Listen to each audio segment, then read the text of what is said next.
நல்லது பண்றதுக்கு அரசியலுக்கு வாங்கடா, கொள்ளை அடிக்கிறது கொலை பண்றதுக்கு மாடா அரசியலுக்கு. மக்களே, நண்பர்களே, welcome to Vijay stock and welcome to another videos. இந்த வீடியோவில் மக்களுக்கான தலைவர் யார், மக்களை மதிக்காத தலைவர் யார் அப்படின்றத இந்த வீடியோ பார்த்து முடிக்கும் போது உங்களுக்கு கிளியராக புரிஞ்சிடும். எப்படிப்பட்ட அரசியல்வாதிகள் நம்மளை தேர்ந்தெடுத்து வச்சுருக்கோம், எத்தனை வருஷம் நம்மளை ஆளை விட்டுருக்கோம் அப்படின்றது இந்த வீடியோ பார்த்து முடிக்கும்போது உங்களுக்கு முழுக்க புரிஞ்சிடும். ஆக்சுவலி தளபதியோடைய இந்த தேர்தல் அறிவிப்பில் பார்த்தீங்கன்னா ஒரு முக்கியமான விஷயத்தை சொன்னார். நான் என்ன தான் சிஎம் கேண்டிடேட்டாக இருந்தாலும் என்னோட தொகுதிக்கு நான் தானே எம்எல்ஏ, என் வீட்டுக்கு நான் தானே பிள்ளை, என்ன தான் இருந்தாலும் என் வீட்டுக்கு நான் ஸ்பெஷலாக தானே பார்ப்பேன், கொஞ்சம் மற்றதுக்கு விட என் வீட்டுக்கு நம்ம நான் ஸ்பெஷலாக தானே பார்ப்பேன் அப்படின்னு தேர்தல் அறிக்கையில் சொல்லிவிட்டு நான் சிஎம் ஆகிட்டேன் அப்படின்னா மாதம் உங்களுடைய தொகுதிக்கு நான் ஒரு முறை வருவேன், மீன்ஸ் பெரம்பூர் தொகுதிக்கு நான் வருவேன், என்னை நீங்கள் தாராளமாக ஈஸியாக பார்க்கலாம் அப்படின்ற ஒரு மிகப்பெரிய சந்தோஷமான அறிவிப்பை பெரம்பூர் தொகுதிக்கும் திருச்சி கிழக்கு தொகுதிக்கும் இருக்க மக்களுக்கு சொல்லியிருந்தார். அந்த சந்தோஷம் சொல்லி முடியறதுக்கு முன்னாடி அது அப்படியே அதிகரிக்கிற மாதிரி சில பல சம்பவங்களை பண்ணியிருக்காரு பாருங்க. வேறு லெவல் சம்பவங்க. அதாவது டக்குன்னு என்ன பண்ணிட்டாரு, ஒரு ஸ்பாட் விசிட் பெரம்பூருக்கு. ஆக்சுவலி பெரம்பூருக்கு நாளைக்கு வீடு வீடாக சென்று வாக்கு சேகரிப்பில் ஈடுபட போவதா ஒரு நியூஸ் பரவிட்டு இருந்துச்சு. அது எந்தளவுக்கு சாத்தியம் இல்லை அப்படின்றது போலீஸ் தரப்புலேருந்து வைக்கக்கூடிய அறிக்கையை பொறுத்தோ இல்லை அவங்க கொடுக்கக்கூடிய ப்ரொடெக்ஷனை பொறுத்து, இல்லை ஒருவேளை இல்லை சார் இது பாசிபிலிட்டிஸ் இல்லை, அந்தளவுக்கு உங்களுக்கு பாதுகாப்பு கொடுக்கறது கஷ்டம், தயவு செஞ்சு அதை வேண்டாம், வேறு ஏதாவது ஆல்டர்னேட்டிவாக பண்ணுங்க அப்படின்னு ஏதாவது சொல்லியிருந்தாங்கன்னா மேபி அது தள்ளி போகலாம். பட் அதற்கு பதிலாக என்ன பண்ணிட்டாரு, டக்குன்னு பெரம்பூரில் இருக்கக்கூடிய அவருடைய ஆஃபீஸுக்கு ஸ்பாட் விசிட் பண்ணியிருக்காரு. அங்கே போய் பார்த்தீங்கன்னா சார் கோலம் போட்டு உட்காந்துருக்காரு. நம்ம தலைவர் பாருங்க கோலம் போட்டு உட்காந்துட்டு இருக்காரு. என்ன கோலம்னா விசில் கோலம். அந்த பார்க்கும்போது எப்படி சொல்கிறதுன்னா, எனக்கு ஆக்சுவலி அது பார்க்கும்போது ரொம்ப சந்தோஷமாக இருக்குது. ஏன்னா நம்ம வீட்டில எல்லாம் பார்த்தீங்கன்னா நான் சின்ன பிள்ளையாக இருக்கும்போதும் சரி, இப்போயும் கூட சரின்னு வச்சுக்கிங்களேன், இந்த கல்யாணம் காட்சி அப்புறம் திருவிழா டயத்தெல்லாம் பார்த்தீங்கன்னா நைட்டில் லேடிஸ்லாம் கோலம் போட்டுருப்பாங்க, கலர் கோலம் போடுவாங்க. நம்ம அந்த கோலம் போட தெரிஞ்சோ இல்லையா, அட்லீஸ்ட் அவங்க கூட நின்று அந்த கோலத்தை போடுறதெல்லாம் பார்க்குற அந்த அனுபவம்லாம் சூப்பராக இருக்கும். அடுத்த வீட்டில் போட்டுட்ருப்பாங்க, அந்த பக்கம் போட்டுருப்பாங்க, அதெல்லாம் பார்க்கும்போது இங்கே அவரை பார்க்கும்போது எனக்கு அதே மாதிரி ஒரு இதுதாச்சு. அவர் போய் உட்காந்துட்டு அந்த கோலம்லாம் போடும்போது என்ன தான் விசில் சின்னமாகவே இருந்தாலும் ஒரு சிஎம் கேண்டிடேட்டில் நிற்கக்கூடிய ஒரு நபர் பார்த்திங்கன்னா எந்த அளவுக்கு மக்களோட ஒரு பிணைப்பாக இருக்கார் அப்படின்ற அந்த விஷயத்தை நம்மளால் புரிஞ்சுக்க முடியுது. அதை விட முக்கியமான விஷயம் என்னென்னு பார்த்தீங்கன்னா, அவர் தன்னுடைய மக்களுக்கு கொடுக்கக்கூடிய மரியாதை, அதெல்லாமே நீங்கள் இந்த கிளிப்பில் பார்த்தீங்கன்னா தெரியும். நான் சைடில் போட்டுக்கிட்டே வரேன் ஒன்றுத்தையும். இப்படி தாங்க உட்காந்து கேட்குறாரு. இது தாங்க ஒரு மக்கள் தலைவன் சொல்கிறது. மக்கள் தலைவன்னா இப்படி இருக்கணும். அவங்களுடைய கோரிக்கை என்னன்றதை பணிவோடு கேட்கணும். ஏன்னா அவங்க தான் நமக்கு முதலாளிங்க, அவங்க தான் நம்மளை ஓட்டு போட்டு எடுத்து அந்த இடத்துல உட்கார வச்சு அவங்களுக்கு தேவையான விஷயங்களை செஞ்சு கொடுங்க அப்படின்ற அந்த நம்பிக்கையில் நம்மளை அந்த இடத்துல உட்கார வைக்க போகிறாங்க. அப்படின்றனால அவங்களுக்கு கொடுக்கக்கூடிய மரியாதை உண்மையான தலைவன் இப்படி தான் கொடுப்பான். ஆனால் மக்களை வெறும் ஓட்டாக மட்டும் பார்க்குறது, மக்களை வாக்குக்கு மட்டும் வச்சுட்டு மற்றதெல்லாம் அவங்கள்ட்ட சுரண்டணும்னு நினைக்கக்கூடிய ஒரு தலைவர் எப்படி இருப்பாங்கன்னு பார்த்தீங்கன்னு வச்சிங்களேன், இப்படி இருப்பார். பார்த்தீங்களா, அவர் நடந்து வர்றாரு. யார்? நம்ம சிஎம் சார், ஸ்டாலின் சார். இப்போ கிடையாது சிஎம்மா, தற்காலி எப்படி சொல்கிறது, டம்மி சிஎம் அப்படி வச்சுக்கலாம். இப்போ அவர் பார்த்தீங்கன்னா அந்த அம்மா வேகமாக ஓடி காலில் விழுது, அந்த ஏதோ ஒரு மனுவை கொடுக்குது, அதை வாங்கிட்டு இப்படி தள்ளிட்டு போகிறாரு என் மனுஷன். இப்படி தள்ளிட்டு போயிட்டு அப்படியே பார்த்தீங்கன்னா திடீர்னு அப்பா அவதாரத்துலேருந்து இப்போ அண்ணன் அவதாரத்துக்கு மாறிட்டார் அவர். உங்கள் அண்ணன் இந்த ஸ்டாலின், உங்கள் அண்ணன் இந்த ஸ்டாலின். ஓ, நீ அப்படி வரியா? உங்க மகன், உங்க அண்ணன், உங்க தம்பி, உங்க தோழன், உங்க விஜய். உங்க அண்ணன் இந்த ஸ்டாலின். பாத்தியா தேங்காய் பூத்தாலே திமுற. என்னது அண்ணன் அவதாரத்துக்கு அங்கே இருக்கிற லேடிஸ்லாம் பார்த்து உங்கள் அண்ணனா, தளபதி என்னெல்லாம் பண்ணுறாரோ என்னெல்லாம் சொல்கிறாரோ அதை அப்படியே ரீரைட் பண்ணிக்கிட்டு இருக்காங்க இந்த கொத்தடிமை கூட்டம். ஆனால் இதெல்லாம் நீங்கள் பண்ணியும் 1 நம்பர் ஃப்ராடு தனது ஏன்டா சேர்த்து பண்ணுறீங்கன்னு தான் நம்ம கேட்குறோம். பெரம்பூர் தொகுதியில் எவ்வளோ சீப்பான வேலையை பண்ணியிருக்காங்க தெரியுமா? முன்னாடி இந்த 8000 கூப்பன் கொடுத்துக்கிட்டு வந்தது இஷ்யூ ஆச்சு. எல்லாமே ரிட்டர்னிங் ஆஃபீஸர்கிட்ட கம்ப்ளைண்ட் பண்ணனால அந்த 8000 கூப்பன் இனி கொடுக்கக்கூடாது அப்படின்ற மாதிரி ஒரு ஆர்டரை கிளியராக போட்டாங்க. அதனால் இவங்க என்ன பண்ணுறாங்க உஷாரா, 8000 கூப்பனுக்கு பதிலாக நோட்டா ஒரு இதை அடிச்சுட்டு அவேர்னஸ் கூப்பன் மாதிரி அடிச்சுட்டு இது வந்து 16வது பட்டனில் நோட்டாக இருக்குது, அதுக்கு நீங்கள் போடாதீங்க அப்படின்ற மாதிரி சொல்கிறாங்க. ஆக்சுவலி பெரம்பூரில் 16வது இடத்துல தளபதி இருக்கிறார். தலைவருடைய விசில் சின்னம் தான் அந்த இடத்துல வருது. ஸோ மக்கள் மனசில் கொண்டு போயிட்டு எப்படி பதிய வைக்கிறாங்க பாருங்க. நாங்கள் ஆர்ஓ ஆஃபீஸில் இருக்கோம், நாங்கள் பெரம்பூர் ஆர்ஓ ஆஃபீஸில் இருக்கோம், வாங்க. நீங்கள் என்ன பண்ணிட்டு இருக்கீங்கன்னா 16 நோட்டான்னு சொல்லி பெரம்பூர் மக்களுக்கு நீங்கள் விநியோகம் பண்ணிட்டு இருக்கீங்க. இதை ஏன் இது நீங்கள் 1ஆம் நம்பரில் பண்ணலாமே விநியோகம், இதை ஏன் 16 பண்ணிட்டு இருக்கீங்க? சார், மக்களில் ஒருத்தர் 16 நோட்டா அங்கே போடாதீங்க அப்படின்ற மாதிரி. அப்போ இங்கே படித்தவர்கள் ஓகே, படிக்காமல் பாமரவளாக இருக்கணும் நம்பரை மைண்டில் வச்சுக்கிட்டு அங்கே போய் போடாமல் இருந்தாங்க அப்படின்னா என்ன ஆகும்? அப்போ எந்த அளவுக்கு இவங்க வந்து மக்களை வந்து மேனிப்புலேட் பண்ணுறதா இருக்கட்டும், மக்களை வந்து டிவிக்கு ஓட்டு போட விடாமல் திசை திருப்புற வேலையாக இருக்கட்டும், ஏகப்பட்ட வேலைகள் இது மாதிரி பண்ணிகிட்டு இருக்காங்க. ஸோ இதெல்லாம் வந்து எனக்கு தெரிஞ்ச தேர்தல் ஆணையம் பார்க்குது. இன்றைக்கி இவ்வளோ வீடியோ ப்ரூஃப் இருக்குது, இவ்வளோ வச்சுக்கிட்டும் கண்டும் காணாமலா இல்லை பெருசாக ஆக்ஷன் எடுக்காமல் இருக்காங்களா அப்படின்றது தெரியல. ஏன்னா இதை விட ஒரு முக்கியமான ஒரு விஷயம் ரீசெண்டாக இப்போ நான் பார்த்தீங்கன்னா கேள்விப்பட்டேன். அசன் மௌலானா அப்படின்றவர் தான் வேளச்சேரியுடைய திமுகவுடைய கேண்டிடேட். ஸோ இவர் என்ன பண்ணியிருக்காருன்னா ஒரு மிகப்பெரிய தப்பை வந்து இப்போ பண்ணியிருக்காரு. அதை வந்து ரிட்டர்னிங் ஆஃபீஸர் வந்து கண்டுபிடிச்சிருக்காங்க. இவர் வந்து கிட்டத்தட்ட போன எலெக்ஷனில் அவர் செலவு பண்ண ஒரு 35 லட்ச ரூபா, 33 லட்சமோ 35 லட்சமோ அந்த அமௌண்ட்டை வந்து கணக்கில் காட்டாமல் இவர் என்ன பண்ணியிருக்காரு, வேட்புமனு தாக்கல் பண்ணியிருக்காரு. இதை இப்போ வந்து கண்டுபிடிச்சிருக்காங்க. அந்த 35 லட்சம் எதுக்கு செலவு பண்ணான்னு பார்த்தீங்கன்னா அவருடைய செய்கை பொறுத்து அவருடைய பிரச்சாரத்துக்காக நியூஸ் பேப்பரில் கொடுத்த ஆட்ஸ் ஒரு 10 நியூஸ் பேப்பருக்கு நம்ம கொடுத்துருக்காரு போல இருக்குது. அதை வந்து கணக்குலேயே காட்டலை. ஆக்சுவலி இது சட்டப்படி மிகப்பெரிய குற்றம். இவங்க என்னெல்லாம் செலவு பண்ணியிருக்காங்களோ அதை வந்து வேட்புமனு தாக்கலில் பண்ணணும் அப்படின்றது தான் நிதர்சனமான உண்மை. அதை தான் வந்து தளபதி அவர்கள்லாம் வந்து செஞ்சுருக்காரு, மற்ற எல்லா கேண்டிடேட்ஸுமே செஞ்சுருக்காங்க.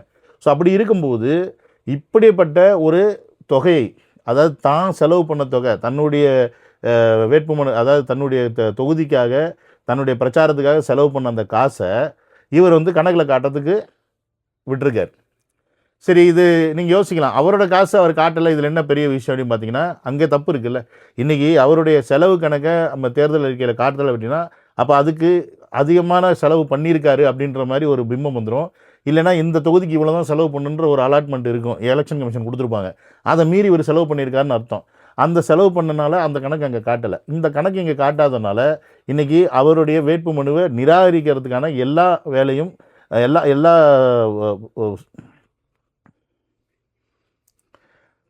அவருடைய வேட்புமனுவை நிராகரிக்கிறதுக்கு ரிட்டர்ன் ஆஃபீஸருக்கு எல்லா அதிகாரமும் இருக்குது.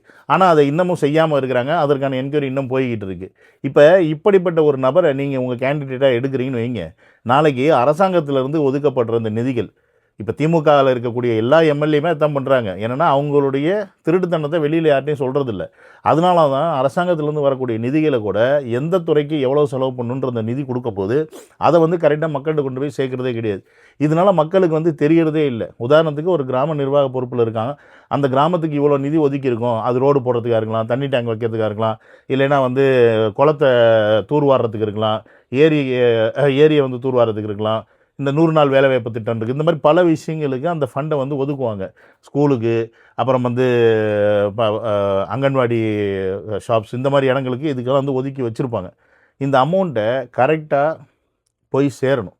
அந்த கிராமத்துக்கு போய் சேர்ந்தால் தான் அப்போ அந்த கிராமத்துக்கு தேவையான எல்லா விஷயமே கிடைக்கும். அப்போ இந்த விஷயங்களை இவங்க யாருமே சொல்கிறதே கிடையாது. இஷ்டத்துக்கு கணக்கு காட்டுவாங்க. நீங்கள் பார்த்துருப்பீங்க, ஒரு சின்டாக் டேக்ஸ் வச்சுட்டு அதில் 5 லட்ச ரூபா இல்லை 8 லட்ச ரூபா செலவு பண்ணிடுவாங்க. ஒரே ஒரு 4 படிக்கட்டை அந்த இதில் எது உதாரணத்துக்கு ஊரணி இருக்குன்னு வச்சுங்க, ஊரணியில் 4 படிக்கட்டை வந்து கட்டிவிட்டு அதுக்கு 4 லட்ச ரூபா செலவு பண்ணிட்டு இருப்பாங்க. இஷ்டத்துக்கு கணக்கு காட்டுவாங்க ஒழிய உண்மையான காஸ்ட் என்னன்னு காட்டவே மாட்டாங்க. அப்போ இந்த மாதிரி வெளிப்படையான ஒரு நிர்வாகத்தை இத்தனை ஆண்டுகளில் எந்த அரசுமே நம்ம கொடுத்ததில்லை. இங்கே விஜய் அவர்கள் என்ன சொல்கிறாரு, வெளிப்படையான அரசாங்கம் நாங்கள் வந்து நடத்துவோம், என்ன நிதி எதுக்கு ஒதுக்கப்படுது, யாருக்காக ஒதுக்கப்படுது, எந்த திட்டத்துக்காக ஒதுக்கப்படுது அப்படின்றது மக்கள் முன்னாடி வைப்போம். அந்த மக்கள் வந்து அந்த டிரான்ஸ்பரன்சியை பார்க்க முடியும். இந்த இடத்துக்கு இந்த திட்டத்துக்கு இவ்வளோ செலவு பண்ணுறாங்க அப்படின்றத மக்களே பார்க்க முடியும், மக்களும் தெரிஞ்சுக்க முடியும் அப்படின்ற ஒரு முக்கியமான ஒரு பாயிண்டை எடுத்து வச்சு தளபதி அவர்கள் சொல்கிறார். அப்போ இங்கே நம்ம திருடர்களை செலக்ட் பண்ணி நமக்கு எம்எல்ஏவோ இல்லை ஒரு கவுன்சிலராகவோ இல்லை நம்ம சிஎம்மாவோ உட்கார வைக்கணுமா, இல்லை நல்ல தலைவர்களை இந்த மாதிரி டிரான்ஸ்பரண்ட்டான கவர்மெண்ட்டை நடத்தக்கூடிய தலைவர்களை நம்ம எடுக்கணுமா அப்படின்றத நீங்கள் தான் முடிவு பண்ணணும். ஏன்னா காலம் ரொம்ப கம்மி, இன்னும் ஒரு 4-5 நாள் தான் இருக்குது. எல்லா இடத்துலையுமே ஸ்கேம் பண்ணிகிட்ருக்காங்க, எல்லா இடத்துலையுமே வந்து ஓட்டை வந்து திருடிட்டு இருக்காங்க. அதுக்கு ஏகப்பட்ட சான்றுகள் இருக்குது, ஏகப்பட்ட வீடியோ ப்ரூஃப் இருக்குது.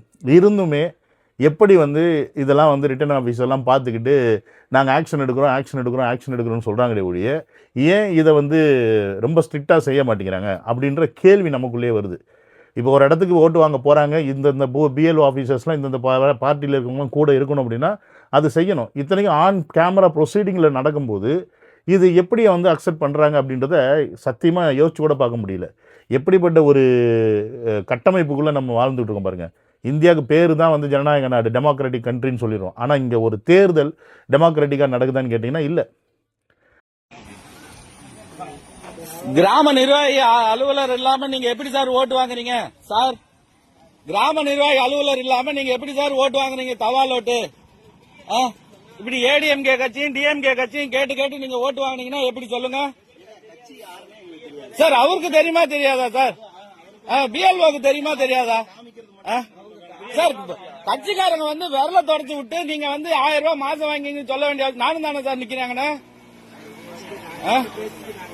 சார்? கேண்டிடேட் அதாவது வாக்காளர் எப்படி நீங்க வந்து கேன்வாஸ் பண்ண விடலாம்? அப்ப எப்படிப்பட்ட அரசாங்கத்துக்குள்ள நீங்க எல்லாம் வாழ்ந்துச்சுன்னா நாங்க எல்லாம் வாழ்ந்துகிட்டு இருக்கோம் அப்படின்னு யோசிச்சு பாருங்க. ஸோ நமக்கு இங்கே மக்களால் தேர்ந்தெடுக்கப்படக்கூடிய தலைவர்கள் தான் ஆட்சி பண்ணுறாங்க அப்படின்னா அப்போ நமக்கான அந்த ஆட்சியை இவங்க கிளியராக பண்ணுறாங்களான்னு கேட்டால் கிளியர் பண்ணுறது கிடையாது. உதாரணத்துக்கு நான் சொன்ன மாதிரி இந்த அசான் மௌலானா மாதிரி தன்னுடைய கணக்கே வந்து காட்டாதவர் எப்படி அரசாங்க கணக்கை வந்து மக்கள்கிட்ட காட்டுவார்? காட்ட மாட்டார். இந்த மாதிரி ஒவ்வொரு எம்எல்ஏக்களும் அதே மாதிரி தான் பண்ணுவாங்க. ஆனால் நமக்கான தலைவர் எப்படி இருக்கணும்னா தளபதி விஜய் மாதிரி இருக்கணும். இன்றைக்கி பெரம்பூருக்கு டக்குன்னு ஸ்பாட் விசிட் பண்ணியிருக்காரு. இதோட அர்த்தம் என்னென்னா நான் பெரம்பூருக்கு மட்டும் வருவேன்னு கிடையாது, நான் சிஎம்மான எந்த தொகுதிக்கு எப்போ வேணால் எங்கே வேணால் வந்து இறங்குவேன் அப்படின்றதான் இது மற்ற எம்எல்ஏக்கு அவர் கொடுக்கக்கூடிய பாடம். ஒரு முதலமைச்சர் அப்படின்றவர் எங்கே என்னைக்கு எப்போ போகிறான்ற தெரியாமல் இருந்தாவே அந்தந்த துறையில் அங்கங்கே இருக்கிறவன் ஒழுங்கான வேலையை பார்த்துக்கிட்டே இருப்பான். ஏன்னா பயம் இருக்கும் உள்ளுக்குள்ளே. ஐயோ இவர் திடீர்னு இங்கே வந்துடுவார், திடீர்னு அங்கே வந்துடுவார். ஏன்னா சிஎம் ஆனால் அவர் எங்கே வேணால் போகலாம், அதுக்கான எல்லா பாதுகாப்பும் இருக்கும், எல்லாமே செய்வாங்க. உங்களுக்கும் தெரியும். இப்போயே நீங்கள் பார்த்துட்டு இருக்கீங்க, ஆல்மோஸ்ட் அவருக்கான சிஎம் பாதுகாப்பை கொடுக்க ஆரம்பிச்சிட்டாங்க காவல்துறை. அதெல்லாம் பார்க்கும்போது கண்கொள்ளா காட்சியாக இருக்குது. ஸோ இந்த மாதிரி ஒரு தலைவருக்கான அனைத்து பண்பும் உள்ள ஒருத்தர் தளபதி விஜய் அவர்கள். அவருடைய எண்ணம் தமிழ்நாட்டை எப்படி கொண்டு வரணும், மக்களை எப்படி வாழ வைக்கணும், மக்களுக்கு என்ன மாதிரியான விஷயங்கள்லாம் செய்யணும் அப்படின்ற அந்த தொலைநோக்கு பார்வையாக இருக்கட்டும், ஒரு கிளியர் டிரான்ஸ்பரண்ட் ஒரு கவர்னன்ஸ் கொடுக்கணும் அப்படின்ற அந்த எண்ணமாக இருக்கட்டும். ஸோ நான் ஒரு பைசா நான் வந்து திருட மாட்டேன், ஒரு பைசா நான் வந்து ஊழல் பண்ண மாட்டேன்னு சொல்கிற அந்த ஸ்ட்ராங்கான வாக்குறுதியாக இருக்கட்டும். இதெல்லாம் வேறு எவனாவது செய்வானா? வேறு எந்த தலைவனாவது செய்ய முடியுமா? நம்ம தளபதி விஜய் அவர்களுக்கு தமிழ்நாட்டை அப்படியே தூக்கி தாரவாக்க போகிறதில்ல. அதை நீங்கள் நல்லா புரிஞ்சுக்குங்க. ஒரு சான்ஸ் கொடுக்குறோம். அவரும் கேட்குறாரு ஒரு வாய்ப்பு கொடுங்க மக்களே அப்படின்னு கேட்குறாரு. 5 வருஷம் தான். 5 வருஷத்துக்கு அப்புறமா நம்மக்கிட்ட திருப்பியும் ஒரு இதே மாதிரி ஒரு பவர் வருது நம்ம ஒருத்தரை செலக்ட் பண்ணுறதுக்கு. அப்போ ஒரு 5 வருஷத்தை அவர்கிட்ட கொடுக்கறதுல நமக்கு ஒரு பைசா கூட நஷ்டம் கிடையாது எனக்கு தெரிஞ்சு. ஏன்னா 50 வருஷமாக நாட்டை இந்த திராவிட கட்சிகிட்ட கொடுத்துட்டோம், நம்ம உசுரோட தான் வாழ்கிறோம், நம்ம இன்னமும் வாழ்ந்துட்டு தான் இருக்கிறோம். அதே மாதிரி ஒரு 5 வருஷம் தளபதி கையில் கொடுக்கும்போது ஒரு மிகப்பெரிய மாற்றத்தை நம்ம பார்த்தோம் அப்படின்னா அது நமக்கான வாய்ப்பாக தான் அமையுமே ஒழிய அவருக்கான வாய்ப்பு கிடையாது. ஏன்னா அடிக்கடி சொல்கிற ஒரே விஷயம், அவர் அரசியலுக்கு வந்து இவ்வளோ கஷ்டப்படணும், இவ்வளோ அவஸ்தைப்படணும்னு அவசியமே கிடையாது. அவர் ஆல்ரெடி காமிச்சிட்டார். 5 வருஷ கணக்கே கிட்டத்தட்ட 600-700 கோடி ரூபா அவர் சொத்து கணக்கு காமிச்சிருக்காருன்னா அப்போ இத்தனை வருஷத்தில் அவர் எவ்வளோ சம்பாரிச்சு வச்சிருவான்னு நீங்களே முடிவு பண்ணிக்கிங்க. அவர் ஏன் இங்கே வந்து இவ்வளோ கஷ்டப்படணும்? ஏன் இந்த மக்களுக்காக வந்து நிற்கணும்? இன்றைக்கி அவன் எல்லா ஹீரோஸ்லாம் பார்த்தீங்கன்னா அவன் குடும்பமாக ஜாலியாக இருக்கிறாங்க. இங்கே ஒருத்தர் குடும்பம் குட்டி எல்லாத்தையும் விட்டுட்டு மக்களுக்காக என்னை இந்த இடத்துக்கு கொண்டாந்து உட்கார வச்ச மக்களுக்காக நான் நல்லது செய்ய வரேன்னு சொல்லிட்டு ஒருத்தர் வரும்போது அவரை நம்ம சந்தேகப்படுறதும் அவரை எடுத்து கேள்விகள் கேட்டுக்கிட்டே இருக்கிறதும் அவரை நோண்டுறதும் இது மிகப்பெரிய தவறு. அவரை மாதிரி ஒரு தலைவர் இன்னைக்கு கிடைக்கிறது நமக்கு ரொம்ப ரொம்ப ரொம்ப கஷ்டம் இல்லை, கிடைக்க மாட்டாங்க. அந்த ஜென்ரேஷன் அப்படியே உருவானா கூட நம்மளாம் உசுரோடு இருப்போமான்னு தெரியாது அதை பார்க்க. ஸோ அதனால் இப்போ நமக்கு கண்ணு முன்னாடி இருக்கிற ஒரு வாய்ப்பு, மிகப்பெரிய வாய்ப்பு தளபதி விஜய் அவர்கள். ஸோ மறந்துடாமல் அவருடைய சின்னம் விசில் சின்னம், தமிழக வெற்றி கழகத்துடைய விசில் சின்னம், நம்மளுடைய சின்னம் விசில் சின்னம். இதை மைண்டில் வச்சுக்கிட்டு ஓட்டு மிஷினில் விசில் சின்னத்தை பார்த்து போடுங்க. யார் முகத்தையும் பார்க்காதீங்க, எந்த நம்பரையும் பார்க்காதீங்க. நீங்கள் போய் தேட வேண்டியது விசில் சின்னம் எங்கே இருக்குது, அது மேலே டங்குன்னு ஒரு குத்திட்டிங்கன்னா போதும். 23ஆம் தேதி மார்ச் 4ஆம் தேதி அஃப்கோர்ஸ் தளபதி சிஎம் ஆயிடுவார், நம்ம வந்து ஹாப்பி ஆயிடுவோம் அப்படின்றத சொல்லி இந்த வீடியோ முடிச்சுக்கிறேன். சியா நடந்த வீடியோ. Love you all, take care, by.